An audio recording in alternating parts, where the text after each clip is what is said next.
Assalamualaikum warahmatullahi wabarakatuh. Para pemirsa Radio El Bayu dimanapun berada, kita berjumpa lagi dalam program kajian kitab Al-Muntakhabat fi Rabitul Qalbi wa Silatur Ruhiyah karya Hadratus Syekh Ahmad Asrori bin Muhammad Utsman Alisagi radhiyallahu taala anhuma.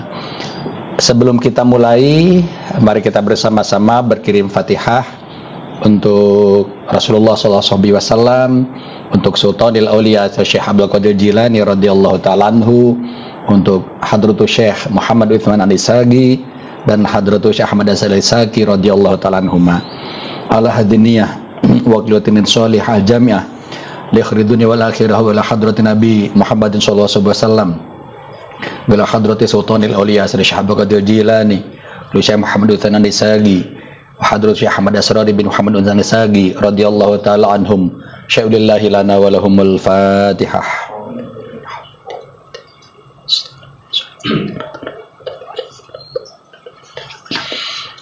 Para pemirsa, kita akan membahas bab kedua dari kitab Al-Muntakhabat jilid 1. Untuk teks Arabnya dimulai halaman 28. Bismillahirrahmanirrahim. Judul babnya adalah As-Surah Al-Muhammadiyah. Sebelum saya sampaikan, ada hal yang perlu saya utarakan terlebih dahulu, bahwa ini sebetulnya kajian Muntakhabat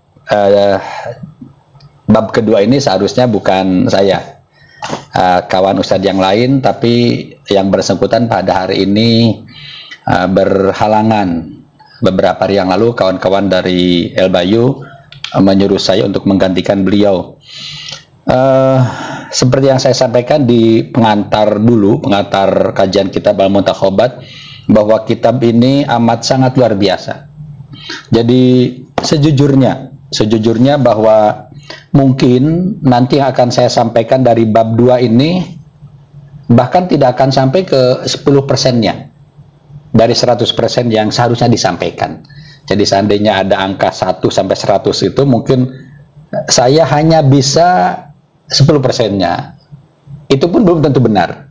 Jadi sebaiknya para pemirsa tidak begitu saja percaya dengan apa yang saya sampaikan, tapi sebaiknya langsung mengakses kitabnya, membaca kitabnya, baik yang versi Arab maupun versi terjemahan, karena keterbatasan kemampuan saya. Kurang lebih ada 2 hal kenapa saya punya perasaan seperti itu, dan perasaan ini pasti benar.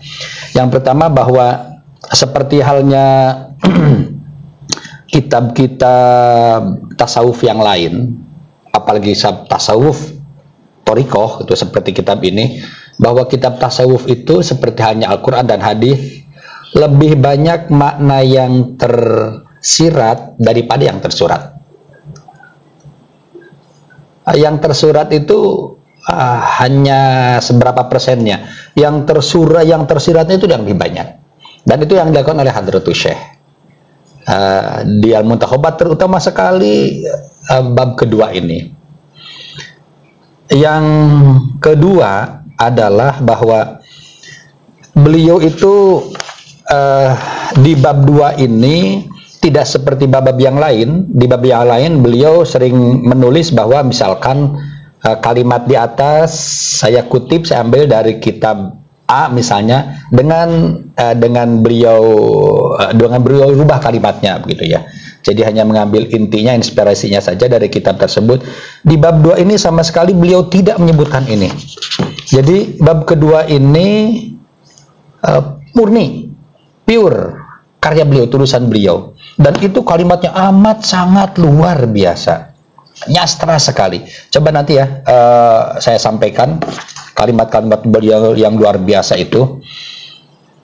Dan itu yang membuat saya terbatas untuk menyampaikannya, karena kalimatnya yang indah, kalimatnya yang luar biasa, sehingga seandainya pun diterjemahkan dalam bahasa Indonesia pasti ada yang miss, pasti banyak yang hilang. Jadi para jamaah yang bisa mengakses bahasa Arabnya akan lebih baik langsung mengakses Arabnya. Itu jadi sekali lagi yang saya sampaikan, sangat mungkin salah. Mungkin 10%-nya dari apa yang terus di sini, silakan membeli dan membaca kitabnya secara langsung. Beliau di paragraf yang pertama, dan saya akan lompat-lompat karena keterbatasan waktu dan saya tidak mampu menyampaikan semuanya. Di paragraf pertama beliau menulis, falaqad dzakarallahu subhanahu wa ta'ala fi kitabil aziz nabiyahu sallallahu alaihi wasallam bi annahu rahmatul lil alamin wa annahu dzu khuluqin azim. Jadi di paragraf pertama ini saja beliau sudah menyampaikan dua kata kunci yang luar biasa tentang Rasulullah. Yang pertama tentu ini kehebatan, salah satu kehebat beliau dengan menyampaikan kalimat versi beliau tapi bersumber dari dua ayat Al-Quran. Yang pertama bahwa Rasulullah itu adalah merupakan rahmat, kasih sayang yang diberikan oleh Allah lil alamin, untuk seluruh alam ini, bukan hanya untuk manusia, bukan hanya untuk makhluk hidup, tapi diksi kalimat yang diambil, yang digunakan oleh Hadrat adalah lil alamin, makhluk hidup, benda mati, siapapun, bahkan termasuk malaikat, surga dan neraka di dalamnya. Satu, yang pertama itu. Yang kedua, annahu dzu khuluqin azim. Ini kata kunci yang luar biasa kedua, bahwa Rasulullah itu adalah sang pemilik akhlak yang sangat mulia. Kemudian beliau menegaskan tentang hal itu bahwa akhlak beliau juga kepribadian dan fisik beliau itu belum pernah ada makhluk Allah yang seperti beliau sebelumnya, yang pernah diciptakan Allah, dan tidak akan pernah ada makhluk yang seperti beliau yang akan diciptakan Allah sampai kiamat nanti. Annahu ghairu masbuk wa ghairu malhuk. Itu hal yang luar biasa. Dari sini ini sudah kelihatan kalimat pilihan kalimat luar biasa di Hadratus, ghairu masbuk wa ghairu malhuk. Saya tidak pernah menemukan kalimat seperti ini dalam kitab apapun gitu ya. Kemudian Hadratus menyampaikan mengutip pendapat Imam Ali karramallahu wajhahu wa radhiyallahu ta'ala anhu, bahwa kata Imam Ali, isi kandungan Al-Qur'an itu oleh Allah disatukan di dalam surat Al-Fatihah. Kandungan surat Al-Fatihah oleh Allah dikumpulkan, disatukan, diringkas di dalam basmalah, di dalam bismillah. Kemudian kandungan bismillah oleh Allah diringkas, dijadikan satu di dalam huruf ba, permulaan basmalah. Dan kandungan di dalam surat ba, di dalam huruf ba yang merangkum kandungan isi Al-Quran itu oleh Allah diletakkan, dikumpulkan, dijadikan satu di dalam titik yang terdapat dalam huruf ba. Kemudian dari sana beliau menyampaikan bahwa dengan demikian bahwa titik huruf ba di dalam basmalah itu merupakan hadhihi nurul Muhammadi, ini personifikasi dari Nur Muhammad yang dengan indah oleh Hadratus sudah disampaikan di bab 1 gitu ya, dan merupakan awalul anwar alal itlaq, merupakan nur yang pertama kali diciptakan oleh Allah, yang kemudian setelah itu awjadat na makhluqat ma awjadat, Allah menciptakan segala sesuatunya ini. Jadi Nur Muhammadi yang dipersonifikasikan oleh Allah di dalam titik huruf ba itu. Wabidzalik, ini indah sekali kalimat ini. Ta'lamu annahu sallallahu alaihi wasallam nuqtatul khalqi wat takwin wa ba'ul basti wat tamkin wa ismul haqiqatil yaqin wa fatihatin nususit tabyin wa sifat tafsilit tadwin. Kalimat yang indah sekali. Entah harus saya dengan apa kalian mengucapkan kalimat-kalimat ini. Huruf terakhirnya nun, wawu, ya nun, ya nun, ya nun. Silakan diakses sendiri ya. Kemudian kata Hadratus kalau kita ingin memahami lebih dalam, lebih tentang itu, maka qiyasan ilal mawjudat haulana fa inna najidu. Jadi kita analogikan segala sesuatu yang telah dijelaskan di atas dengan segala sesuatu ciptaan Allah yang berada di sekitar kita, maka kita akan sampai ke sebuah kesimpulan bahwa di dunia ini tidak ada gerakan apapun, tidak ada, bahkan tidak ada siapapun, apapun di muka bumi ini tidak ada yang gerak, tidak akan yang diam, segala sesuatu itu sudah ditentukan oleh Allah Subhanahu wa taala. Dari sini kemudian Hadratus Syekh melanjutkan bahwa korelasi segala sesuatu di dunia ini, ketersambungan segala sesuatu di dunia ini, baik yang kasat mata maupun yang kasyaf mata, baik yang nampak maupun yang tidak, itu sebetulnya min syai'in wahidin wantihauha min syai'in wahid. Jadi segala sesuatunya berawal dari Rasulullah sallallahu alaihi wasallam dan akan berakhir pula kepada beliau sallallahu alaihi wasallam. Dan inilah kata Hadratus Syekh, kharitatul fitrah as-sawiyah wa mir'atul haq wal hikmatu fiha. Ini adalah garis lurus yang telah ditetapkan oleh Subhanahu wa taala dan metafora dari kebenaran Allah Subhanahu wa taala dan hakikat dari segala sesuatunya. Maka dengan demikian Kak Hadratus Syekh kemudian memberikan bimbingan, guidance kepada kita, la yam bagi li ahadin ayyan kana. Tidak boleh siapapun tidak boleh ayaz amal khair wa salahat tawiyah fi nafsi. Enggak boleh siapapun mengklaim bahwa keputusannya, pertimbangannya, nasihatnya adalah nasihat pertimbangan keputusan yang terbaik. Kalau orang punya pemikiran itu salah besar. Ausid kal fi lisanih. Enggak boleh seseorang punya perasaan bahwa ucapannya itu sudah benar. Ausihatal amal fi jawarihi. Atau orang punya keyakinan kerentek dalam hatinya bahwa tindakannya itu adalah tindakan yang benar. Enggak boleh qabla idrakil haq wal haqiqah fi nabi sallallahu alaihi wasallam. Sebelum mengenal siapa Rasulullah sallallahu alaihi wasallam. Tidak boleh. Dan ini, mohon maaf tidak ada di naskah ini, dicontohkan oleh Sultanul Aulia Syekh Abdul Qadir Jilani radhiyallahu ta'ala anhu. Disebutkan dalam kitab Risalah Qusyariyah, suatu hari beliau bersama dengan murid-murid beliau berjalan, tiba-tiba bertemu dengan syirib. Syirib itu, maaf, pemabuk ya. Syarib ay kasratus syarib, sehingga dikatakan syirib, pemabuk berat gitu. Sigat muntahal jumu. Bertemu dengan Kanjeng Syekh ketika beliau berjalan di jalan dengan para muridnya. Si syirib itu sedang duduk di pinggir jalan dalam keadaan teler, dalam keadaan mabuk. Dalam riwayat yang lain bahkan kemudian Kanjeng Syekh Abdul Qadir Jilani mengeluarkan sapu tangan atau sorbannya gitu ya, dielaplah mulut si pemabuk itu yang belepotan minuman keras. Tiba-tiba si pemabuk ini bertanya kepada Kanjeng Syekh Abdul Qadir Jilani radhiyallahu ta'ala anhu. Maaf, qadir itu artinya mampu, kuasa gitu ya. Bertanyalah si orang ini kepada Syekh Abdul Qadir Jilani, ya Abdul Qadir, wahai Abdul Qadir, aqdaro, mampukah Allah gitu ya.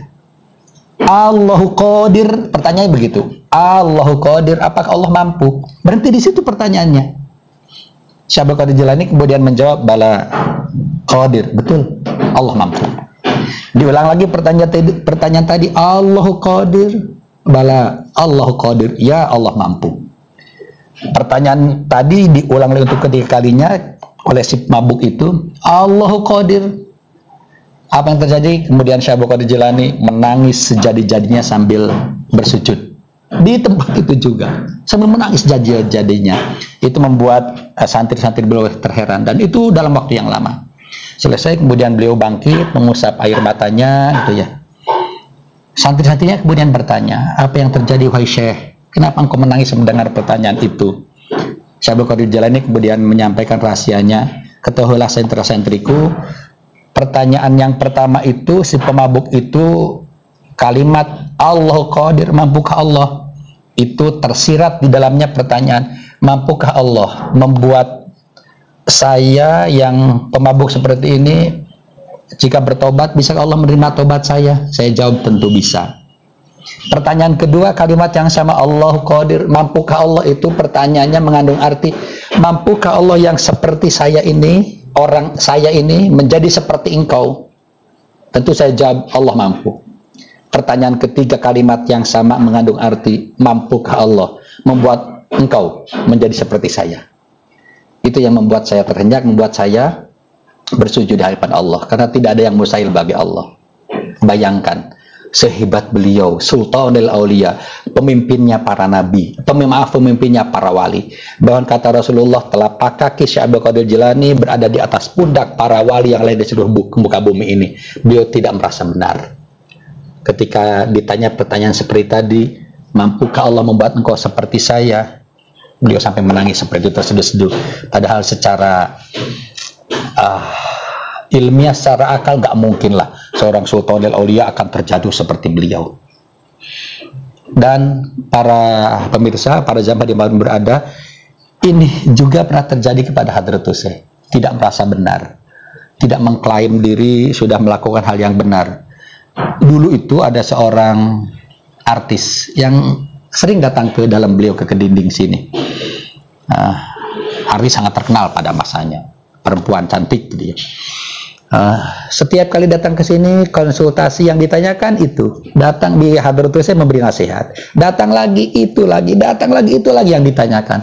Artinya kan nasihat dari beliau tidak dilaksanakan, sehingga masalahnya itu terus problemnya. Seandainya solusi dari Hadratus Syekh dilakukan, pasti pertanyaan akan berbeda kan, tidak yang itu lagi. Ada salah seorang jamaah dekat Hadratus Syekh, ring satunya beliau itu nggak terimalah. Karena beliau betapa sabarnya menghadapi artis itu, betapa beliau sayangnya gitu ya kepada artis itu, membimbing sekali. Jadi pemikiran orang itu, ngapain Hadratus itu telaten ngurusin si artis satu ini? Jamaah beliau ratusan ribu di luar sana yang siap melaksanakan dawuh-dawuh beliau. Akhirnya berkata begini, Yai itu kok telaten sabar ngurusin si artis satu ini? Jamaah Yai di luar sana, jamaah jenengan ratusan ribu yang siap melaksanakan dawuh jenengan apapun. Apakah Hadratus Syekh? Jangan begitu. Apa susahnya untuk Allah membuat dia, artis itu, menjadi seperti saya dan saya menjadi seperti dia? Tadi itu tidak mungkin.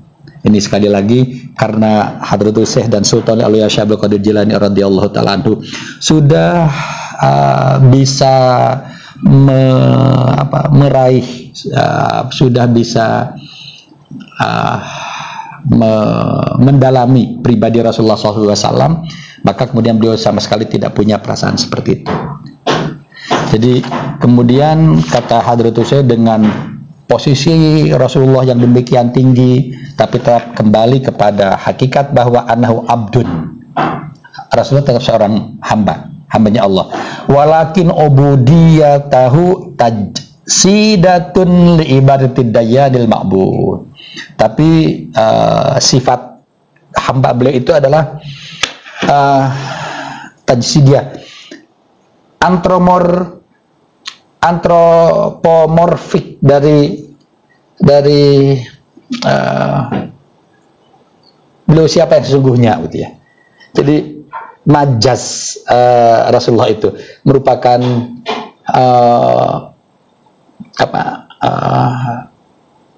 perwujudan gitu ya dari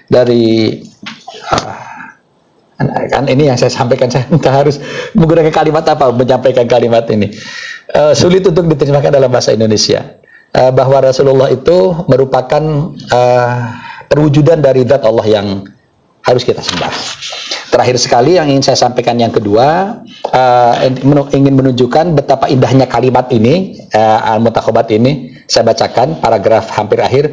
Wa amma man taraddada lam yusaddad wa man syakka fa innahu yanfak wa may yaftarid fa huwa yanqarid wa may ya'tarid fa innahu yantarid. Indah sekali kalimat ini, dan ini sekali lagi kalimat ini ciptaan karangan dari beliau. Silakan diperdalam maksudnya apa.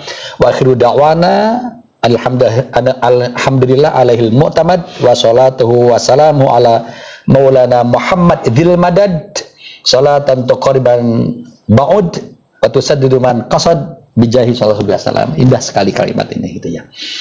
Bijahi sallallahu alaihi wasallam intah. Jadi kemudian Hadratus Syekh karena keagungan Rasulullah menutup pembahasan ini dengan menyampaikan salat salam kepada Rasulullah sallallahu alaihi wasallam.